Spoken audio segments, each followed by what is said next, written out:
Yes, bana, moja kati ya story kubwa sana za kiburudani ambazo zinapewa kipaumbele kikubwa sana mtandaoni ni kuhusiana na ile kauli ambayo ameizungumza producer nguli Bongo na mmiliki wa studio za Pluto, na mzungumzia S2 Keys, ambaye ameonyesha nia ya kutaka kuirudisha ubora wa R&B kwa kufanya EP maalum na mwanamuziki ambaye anaitwa Bella 9. Sote tunajua Bella 9 ni mwatari ile kinoma noma, moja kati ya wakali wafalme wa muziki wa R&B Bongo. Je, hili litowezekana au sio? Kazi tunayo sisi wenyewe wadau wa muziki pamoja na mashabiki kwa ujumla kuhakikisha hili jambo linatimia na vitu kama hivyo hapo.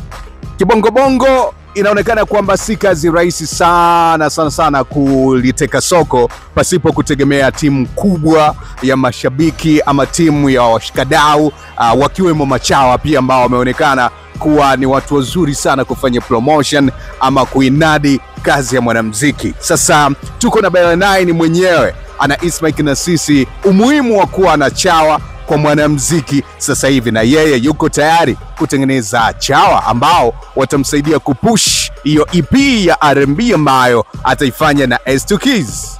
Of course mimi nafanya kazi na team. Kwa mfano hata hizo kuweka muziki kwenye streaming platforms sio kila kitu nafanya mwenyewe. Lakini uchawa kama uchawa, ukiongelea uchawa anaweza kawa na faida au akawa na hasara, lakini pia kwenye level ya kupush ya kufanya promotion, sometimes we need the people, watu wa hivyo yani. Mtu anaweza kuchukua muziki wako akajisnap au akaupost whatever, inategemeana na yeye mwenyewe pia wafuatiliaji wako wangapi. Kwa kuna muda yani mimi sio kila sehemu naweza nikawa na mtu wa namna hiyo yani. Of course najua umuhimu wake na najua hasara zake kwa uchache, lakini kwa mtu kama chawa, kusema chawa kabisa kwamba ni uchawa wangu yani ni official, mimi kweli sina chawa.